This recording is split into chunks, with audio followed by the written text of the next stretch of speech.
Welcome to Season 6, Episode 3 of Fire Away, Rudner Law's online show focused on the employment law issues that matter to you. My name is Stuart Rudner. I'm an employment lawyer and mediator, and your host of this episode of Fire Away. Just a reminder, Fire Away streams online every month. If you missed an episode or want to watch one again, they're always available on our YouTube channel. Please subscribe on our Facebook page and on our website. Today, I am very excited to be joined by Cameron Atlas. Cameron delivers experiential keynotes, blending live music on stage with insights on high performance, leadership, creativity, and innovation. On a more personal note, I have to say I've spoken with Cameron on a number of occasions, and they are always both tiring and invigorating because I haven't had a casual conversation with Cameron. We can joke around, and he's great to talk to, but he asks extremely insightful questions and really makes you think, and you come out of the conversation, like I said, tired, but feeling as though you're now motivated. So very excited to have you join us, Cameron. Thank you so much for being on the show. Stuart, great to be here. Absolute pleasure. And the last thing I will say before we get to the subject matter is that in addition to being extremely insightful and providing some great thoughts, Cameron has music talent, which I am tremendously jealous of. And hopefully he will be kind enough to do a song or two for us today as we go through the show. So I'm hoping for that. And I know you're well set up because you can see the piano behind you, and I know you've got a guitar hiding somewhere around there. But before we get to the entertainment, we'll get to the educational portion of the show. So we've talked separately about things like performance improvement plans and things like that. And obviously in what I do, I see a lot of employers who feel like they have workers who are not performing up to par, whether it's a new employee, a long-term employee. They often have their frustrations. I talk to them about the legalities and that, but I want to talk to you a bit about when you're an employer and you have an employee who is not meeting expectations for one reason or another. Where do you suggest that they start? To me, the ideal outcome is that they end up performing better, right? Rather than just having to necessarily exit them out straight away. And so for me, it's about let's get to the core as to why it's happening in the first place. Because what can often happen is that as leaders, we think that it's the person and they're not performing and maybe other people in the organization are performing, but this specific person isn't. We can then start to point the finger and think, oh, it's their problem. They're the problem. It's their responsibility to change. And if we can look around and start to pinpoint where the problem actually exists, that can allow us to then fill those gaps and then give that employee and each employee that comes thereafter the best chance of success, the best chance of succeeding. And so there are a number of steps that I find, and we can go through this today, I'm sure we will, a number of steps that can be taken to be able to determine where exactly the problem is. So then again, and what I like about this process that we'll probably go through here is that it then allows you to hold that person really accountable, that if they're really not performing, then you can go through on the legal side, and that's obviously where your expertise comes in, take those appropriate steps to ensure they, if they're not going to perform and continue not performing, that they are managed out eventually, but they're given the best opportunity to succeed. Yeah, thanks, Cameron. And you hit on a really important point, and one that I'm hoping to make when I get my chance to do my rant later on, which is that if you're going to go down the road of performance improvement plans, it's got to be for the purpose of helping the employee to improve, not for the goal of building a file so you can get rid of them. It's got to be done in good faith with that goal in mind, or there's no point to doing it. So, as you said, there is a process, and I know you've got 4 questions you often mention that leaders can use. So, what are those 4 questions that you talk about? Yeah, those 4 questions. What I find this works when I'm working with clients. This can work when you're having a weekly meeting. It can work in an impromptu conversation. It's even worked with clients' relationships. You just tailor the questions slightly. You don't want to make it feel like it's a performance management interview or anything like that when you're having a conversation with your spouse. But they can work still, in terms of these 4 questions. And they can work when you're really in an official performance management, taking somebody through that process. And they're as simple as this. It is what's working well, what's not, what are you going to do about it, and what do you need help with? Now, flavors of those conversations can be what's working well, could be what were your biggest wins? Where are you doing well? What are your strong points? If somebody tuning in wants to use it in a relationship, hey, what are you enjoying about our relationship right now? So notice there's different flavors that you can use. And I think actually using the relationship example is a good one to use here, because you can make it as soft or as hard as you like. And sometimes, it just needs to be a really abrupt conversation. Hey, what are you up to? Oh, we're doing this, this, and this. Great. What's not working? What mistakes did you make? Where are you falling short? What aren't you enjoying about this? There's some flavors of that. The relationship side would be, hey, like, where am I falling short? What am I doing that's maybe frustrating you right now? Where are you feeling frustrated in the relationship right now? Right. So then you go to the third one. And this is where you want to be really looking at what their answers are to determine whether they're actually going to be rectifying or not. What are you going to do about it? Knowing what you know now, what are you going to do to rectify that?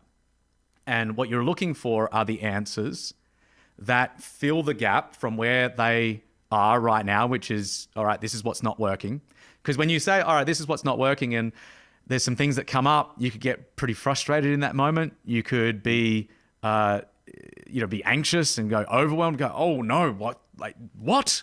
No, instead, what you're looking for is the answer that can calm those nerves a little bit. You're looking for the answer that allows them to have the autonomy still to execute what needs to be done in order to be able to get the answers and get the outcomes that you're looking for as an entire organization.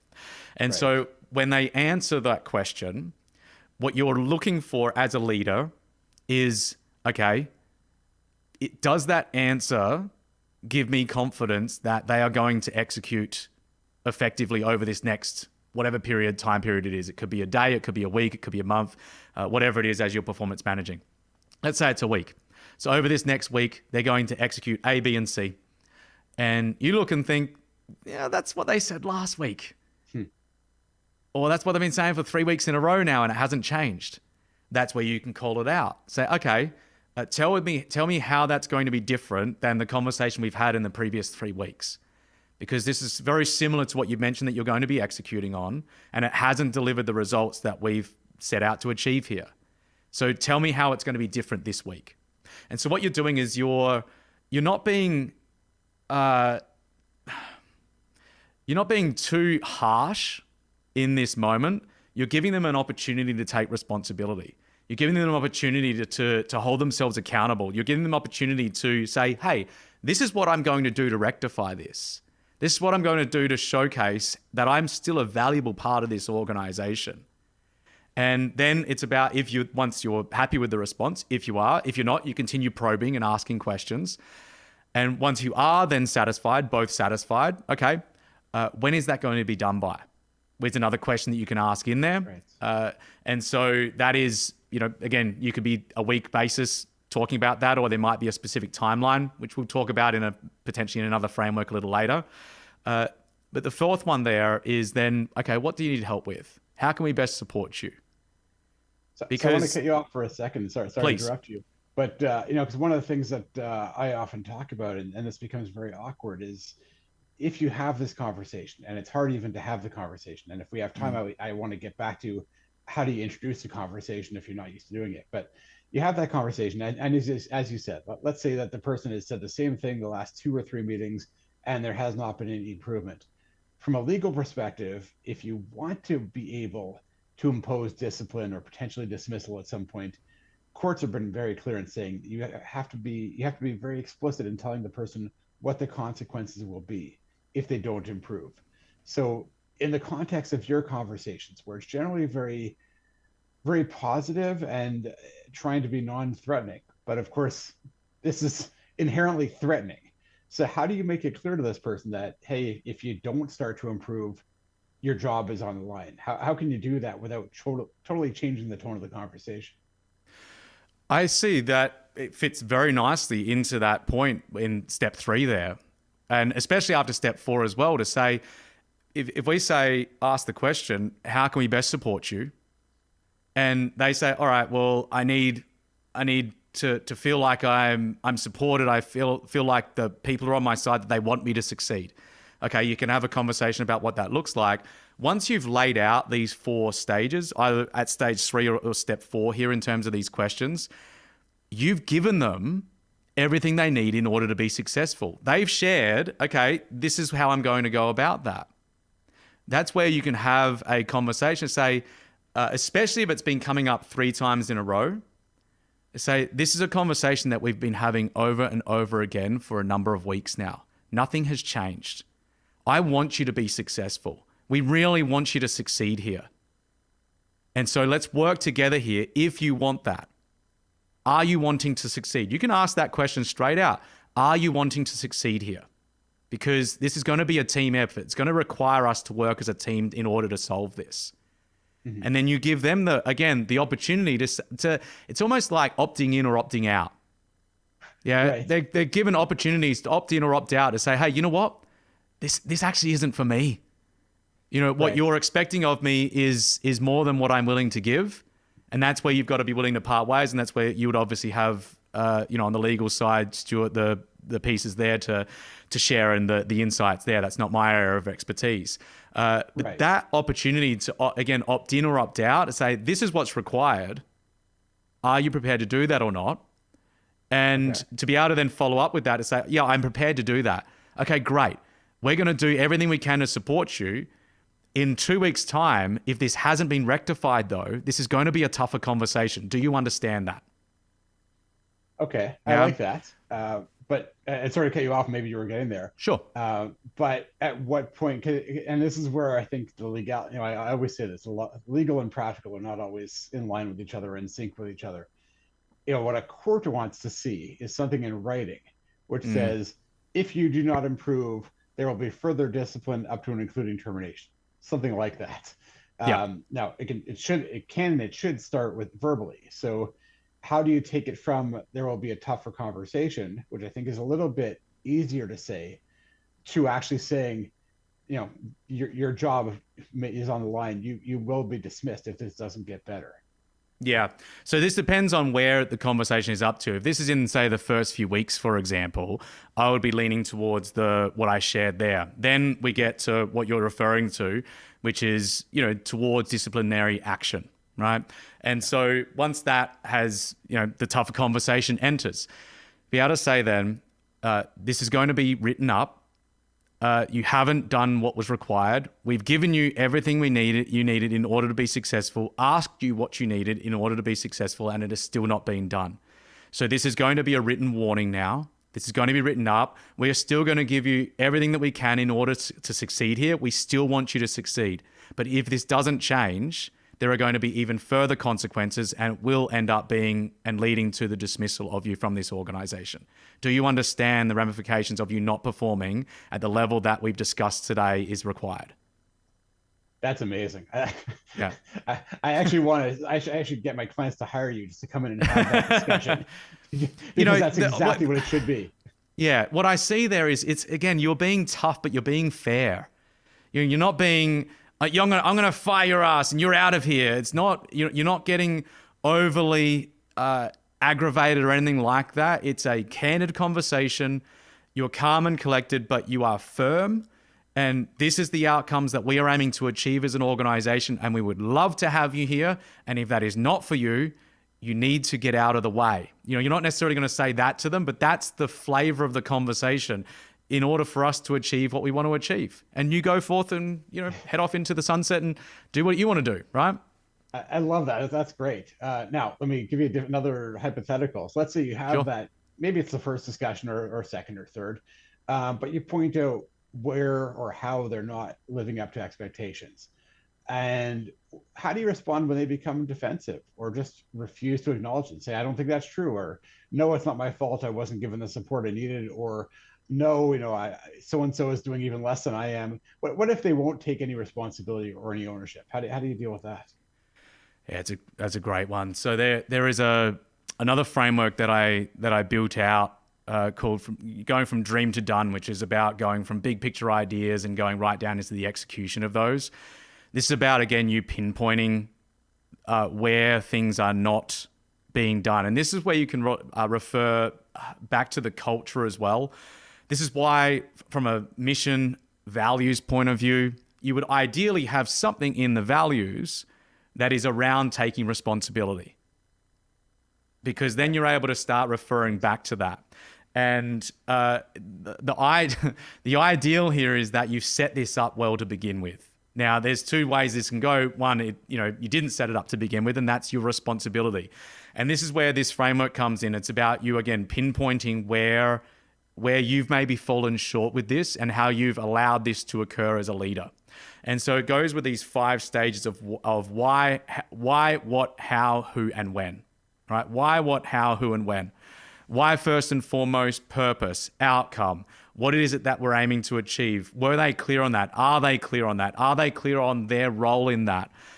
What are the things that are going to be done? What needs to be done? How is that going to be executed? So communicating that clearly about how something needs to be done inside the organization. Let's say it was a sales process and how they needed to, in order to be able to close deals, get out there and cold call, for example, and this is the structure and this is what's required.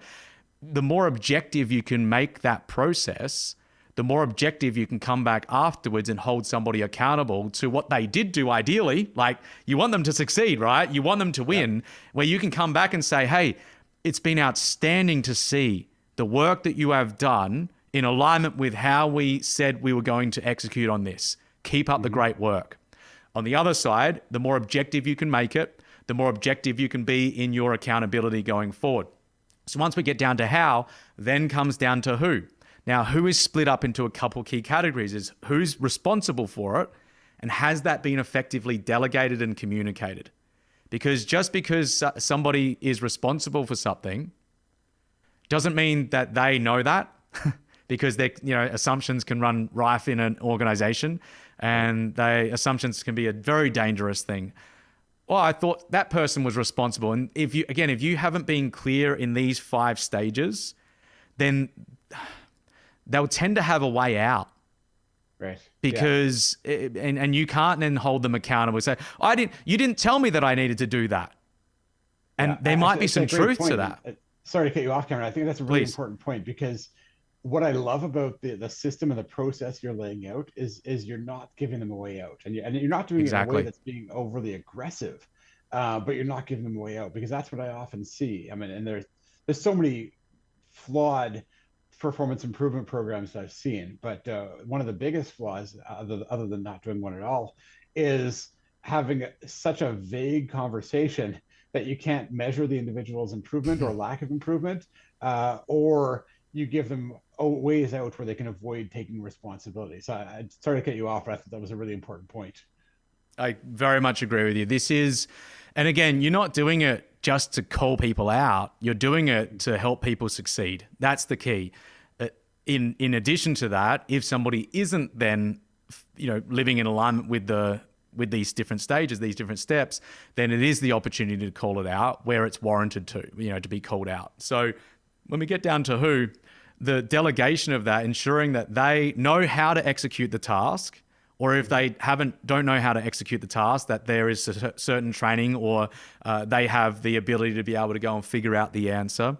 And so once that is done and that's been communicated clearly, then we get down into the when. So who, okay, they know they need to get it done.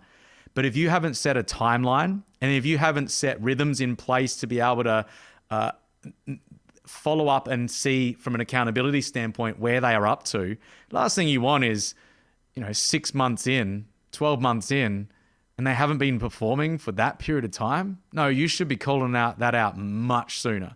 And having this final stage around when, which is when's it going to be done, and then having the accountability rhythm built in, that's where those 4 questions come in. So you've got, okay, I'm going to get this done by the end of this 90 days. And then at each weekly meeting, or however often you are having the conversation with them, you're able to ask those 4 questions around the when. And so it's, okay, fill me in with that project that you're going to achieve over the next 90 days and have done by June 30, let's say. What's working well? Where are you up to? Where have you succeeded so far? Where are you falling short? What mistakes have you made? What are you going to do about it over this next week to rectify that? And what do you need help with? Yeah. And so then you're seeing where the gaps appear before they get to bigger gaps. And so you're able to then call that out. Great point. Yeah. So really great point, because I was going to jump in because that's another classic mistake. Is I see, the performance improvement plan, and it's usually in writing, which says, "Here's what you're expected to do. You have until April 30th to improve, and we'll reassess at that time." And that's 3 or 6 months down the road, but there isn't another conversation during that time. And then the manager comes back on April 30th or on May 1st and says, "Sorry, you didn't improve. You're being terminated." Mm. And that's just a horrible way to go through the process. So you've got to have that regular contact. It doesn't necessarily have to be every week, as in the example you were giving, but it's got to be regular contact as to how it's going, how you're improving, and where the gaps are. And like you said, the key thing is to identify the gaps because before they become too large to overcome. So I think that's Yeah. another really The important point. Yeah, absolutely. The key here is once you've then gone through these 5 stages with a team in general and they understand that, but let's say an individual specifically, you're able to then revert back to the steps. Because that's again where you take responsibility to say, okay, did I clearly communicate the outcome we're aiming to achieve and how that fulfills the overarching vision that we have for the company and what it means to live in alignment with the values? That would be at the why component, purpose. Have I shared with them what needs to be done? Do they know how to go about that? Do they know that they're responsible for doing that? Has it been effectively delegated and communicated? Those 4 stages, first and foremost, you go and you take full responsibility as a leader. If you've missed something there, it's your responsibility to go back and fill those gaps before you blame the person. Then, once you've filled those gaps, you are then able to go back to them and say, we established that this is the outcome you're aiming to achieve. You are responsible for executing on this. This is the process that we've laid out that needs to be executed on. These are the specific results that you need to generate. Let's, stick on sales. This is the number of sales that are needed to be generated based on what other team members are doing. All right? This is a great number. It's not massively over the top, but it is something that you need to achieve in order to be aligned to what we need and require in a great salesperson. And so, is there anything that we haven't gone through here that would help you to be very successful in this role? Is there any other training we can give you? Is there anything else that is missing right now? Because again, we want you to succeed. Is there anything else that we've missed? Or do you have everything you need in order to be successful here? That key question there, because if they then answer, no, I've got everything that I need in order to be successful, it's very clear. Oh, you've just now got a very objective conversation you can have later on. And could you come back in 2 weeks' time or a month's time and say, now we had a conversation 1 month ago. In that conversation, I specifically asked the question, is there anything else that you need in order to be successful? You shared there was nothing else and that you have everything you need. Now, here you can ask the question if you want to drive it home and make sure that they still have everything. Has anything changed? It's a great question to ask because if they say, yeah, something's changed, then you can go about fixing that. If the answer is no, nothing's changed, tell me what's up then because you're still not performing where you need to be. That's a great way to do it. And again, like we said before, you're not giving them an out, which is the key. So I've got a whole bunch of questions I want to ask you, and of course I'm looking at the time, and as I sort of suspected would happen, that we're going to have way more content than we can fit. I'm going to make the executive decision not to do a rant during this show. Maybe I'll record one separately because there's just so many more things I want to ask you. So I want to flip perspectives for a second, because a lot of times what happens in our firm is we have someone come to us who has either been told they're being put on a performance improvement plan, or they've received the document, or they've had the conversation with their manager, and they feel it's unfair. Now, either they feel it's unfair because they just think it's being done in bad faith and with no legitimate basis whatsoever, or they think that it's perhaps being done in good faith, but for whatever reason, the expectations are just completely unreasonable. So if you were going to advise, I know what I advise them from a legal perspective, but from a more pragmatic perspective, if someone comes to you and says, let's take the first situation. I've been at this company for 15 years. never had a poor performance review, never had a complaint. All of a sudden, I've got a new manager and they're telling me that I'm not doing my job and my job is on the line if I don't improve. What do you tell them to do to try to get the relationship back on track? Yeah. The way I approach personally life, and it's the same with each client as well, is where can I take responsibility? Because the way that I see it is that the person that takes responsibility is the one that gets to create the change. The person who blames the situation is the one that stays with the pain, right? And so with that, it's a win. To me, it's a win-win scenario. If you take responsibility for it, about, okay, this is an opportunity for me to improve. This is an opportunity for me to grow. This is an opportunity for me to evolve as a person in this team. Even if it might not be totally fair, you know what? I'm going to give this a good go. And even if it doesn't work out, if I end up leaving, I win out of it because I've just learned how to be an even more remarkable performing employee, which makes me very employable to the next organization. I'm good. If these guys end up, because they wanted me out and they had a secret agenda to get me out, then the question I asked myself would be, do I really want to be part of that organization? Yeah. Like, do I really want to be? We spend so much time working. You've got to be enjoying what you're doing. That's my view anyway. Enjoy what you're doing. Enjoy who you're working with. Enjoy the problems that you're helping to solve. If not, find somewhere else or put a plan in place to be able to get, go somewhere else. And so that's how I would share it there. And then there's this other view that I have, which is, let's say that there is on the full end of the spectrum, the new manager is like full narcissism, ego is off the charts, like it is totally on them, right? Let's just go full that way. Sure. Well, to me, then there's an opportunity to learn how to deal with a very difficult person. So you've got an opportunity to learn how to deal with a very difficult person while you continue still getting paid. Mm-hmm. So yeah. You're getting training in how to deal with one of the most difficult people in the planet, potentially. And so you can go about testing out different things. You can go about seeing about, hey, let me see. Okay, let's take a step back here. What outcome do I want? Right. Is the outcome that I want, if I could learn how to get along with this new leader in the organization, do I still want to be part of this organization?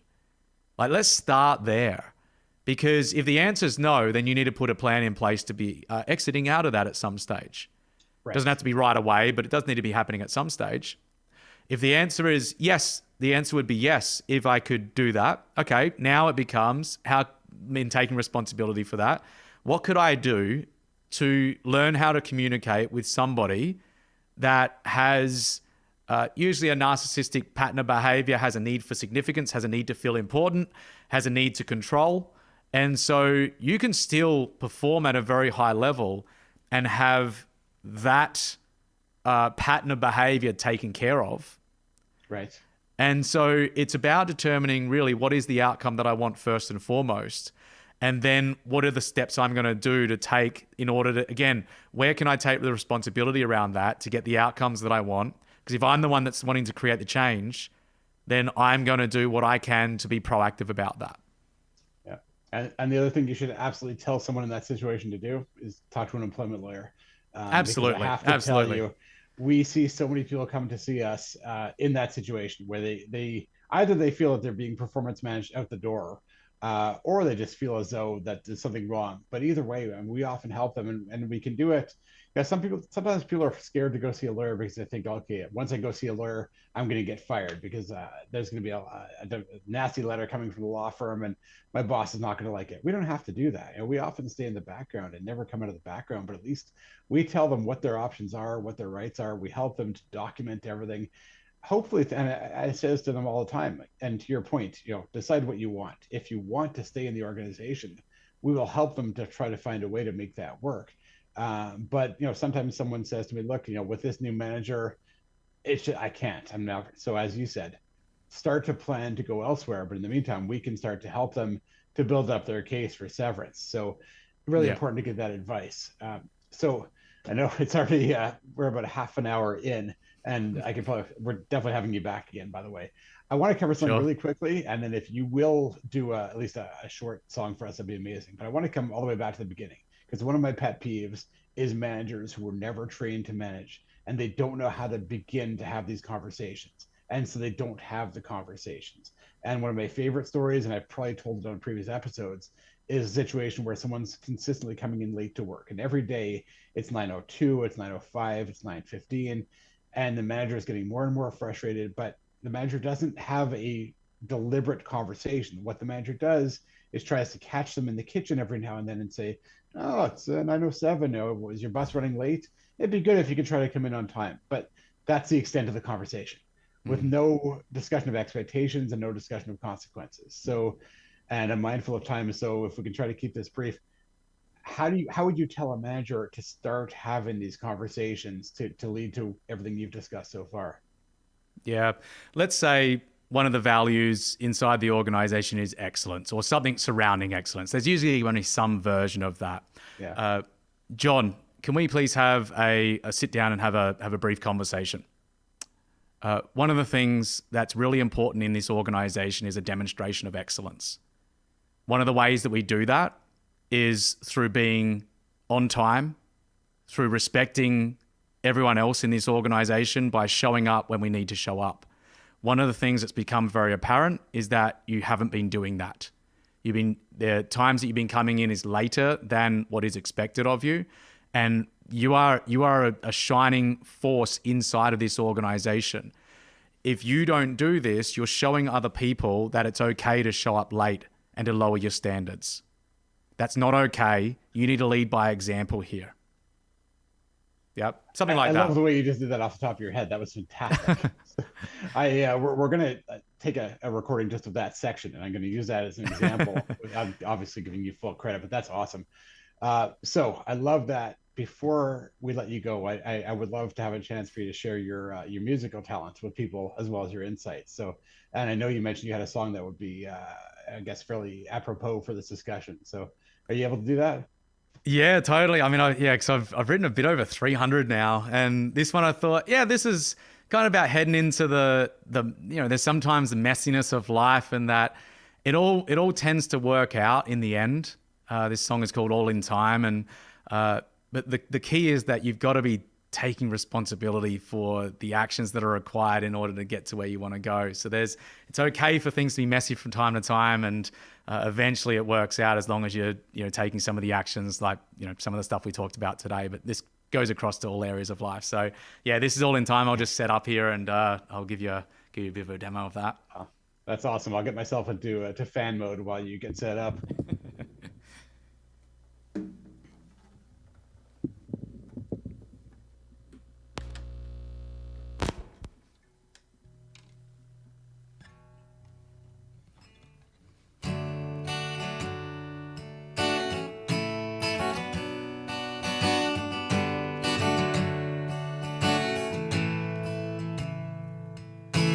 Talking about what the future holds.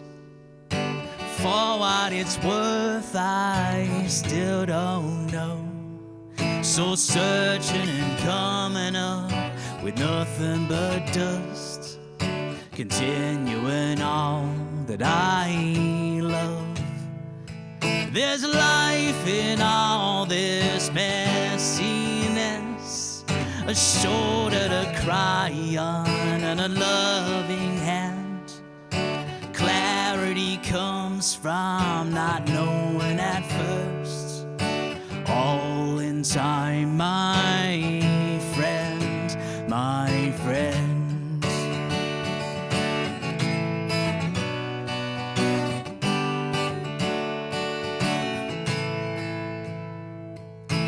Words at times are not enough for that peace of mind. And other moments just one is just right. Talking about what will come out of this now. Forming a life that finds a way somehow. All all its beauty out it grows. All in time, my friends, my friends.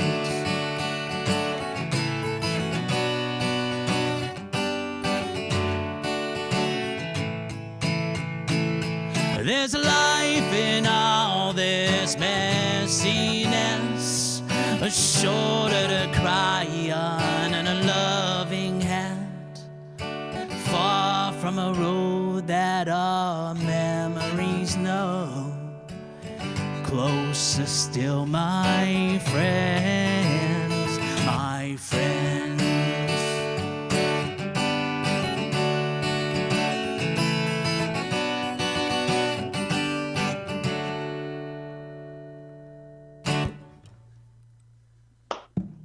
Wow, that was amazing, Cameron. Thank you so much, and we will definitely have you back soon. Before we let you go, how can people reach you if they want to talk to you? Yeah, so at Cameron Atlas is on each of the main social handles, and CameronAtlas.com is the website. So it's been an absolute pleasure coming on today and sharing some insights that hopefully will help your listeners to navigate the areas of performance management in a really proactive and strategic way. Awesome, and hopefully I'm not wrong about this. You're on Spotify as well, right? Yeah, absolutely. Okay, there you go. It's another way to find the music. So thank you once again. And unfortunately, that's a wrap for season 6, episode 3 of Fireways. I do want to thank everyone for tuning in. And Cameron, thank you again for an amazing discussion and performance.